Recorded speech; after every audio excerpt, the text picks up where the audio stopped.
Berteka Kurdan Mehmet Akdoğan di mîrasa siyaseta Kurd de bi qasî mezinkirina tecrübe û hunera polîtikayê tecrübe û hunera polîtîk jî daye hemberê xwe. Mezinkirin an jî xitmandin, hevdû mezinkirin van salê dawî bêhtir xwe da pêş. Bes polîtikaya hember bêhtir ji polîtikaya siyaseta Kurd xitimiye. Ji ber wê yekê dema di xitimê dest bi êrişan dike. Mezinbûna êrişên mezinbûna xitmîna polîtikayên wê dide der. Li ber bilindbûn û mezinbûna siyaseta Kurd, polîtika herî hêsan êriş û astenkirin e. Êriş û astenkirin neçarbûn û bêçaretiya li hember siyaseta Kurd e.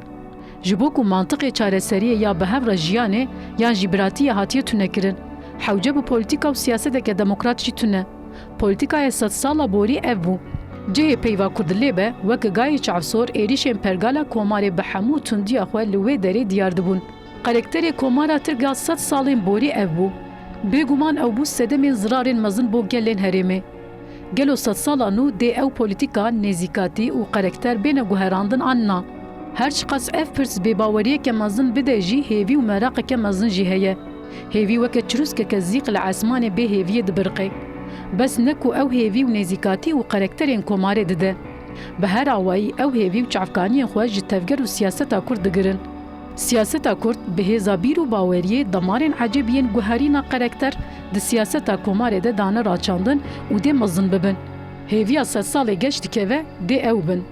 Ev e rastiyeke ku li ber çavan disekine. Tişta têra xweşînber ew e ku siyaseta Kurd care yekeme sînor derbas kirin û xwe bi dinyayê dan nas kirin. Tu êriş û polîtikayên bi hesabên berjewendiyên komarê te jî nikare wê yekê asteng bike yan jî bi sînor bike. Bi hemû kemasiyên xwe ve dîsa bi pergal û siyaseta xwe ve bû rojeva dinyayê û bawerî da. Wê baweriyê li her derê hêviyeke mezin da hêzên demokrat û bû sedema rêxistinên demokratîk. Wisa xuya ye dê sed salên nû de guherînên nû ava bike û bibe sedemên hêzên hêviyan. Di hêla rêxistin, siyaset, çand û huner, di hêla wêje û di hêla hevgirtinê de care yekeme ew qas geç dikevin rojeva dinyayê. Bêguman di her qadê de berxwedanê wanîn wê astê. Heke ew tê koşîn bi baldarî mezin bibe, dê hemû kêmaniyên xwe tamam bike û dê rengekî cuda bide herêmê. Ew jî têkçûna nêzîkatî û êrişên komarê ne. Di her çar komarên ku ji bona Kurdan xwedî polîtika û êrişên hevparin, ev rastiya derketiye holê û tirseke mezin daye wan. Lê tirs bêfeyde ye. Di her çar komaran de Kurd bûne mifte û kilîta çareserî û demokrat bûne. Dê civînên wan yên li ser astenkirin û tunekirina Kurdan negin armanca xwe. Bêşibeyek û Kurd bêhtir dibin desthilatariya komara Tirk de ne û bi her awayî pêşengiya siyaseta Kurd jî ew dikin. Ji ber wê êrişên mezin jî ew dijîn. Siyaseta dibin êrişên dijwar de çiqas zor be zehmet bê jî, tecrübe û hunera siyasetê jî mezin dike. Karakterê siyaseta Kurd jî berxwedana bê hempatê û xwedîcihekî bêguman e. Berdêl û baweriya gelan karakterekî bi xwe bawer daye û qanûna şikestinê têkbiriye. Xeta sed salan û ji bo Kurdan ev e û hindî li ser wê xetê xwe birêxistin bikin dê bibin xwediyê siyaseteke rast û dê hêviyê bidin herkesî. Dê hêviya êrişan bişkîne.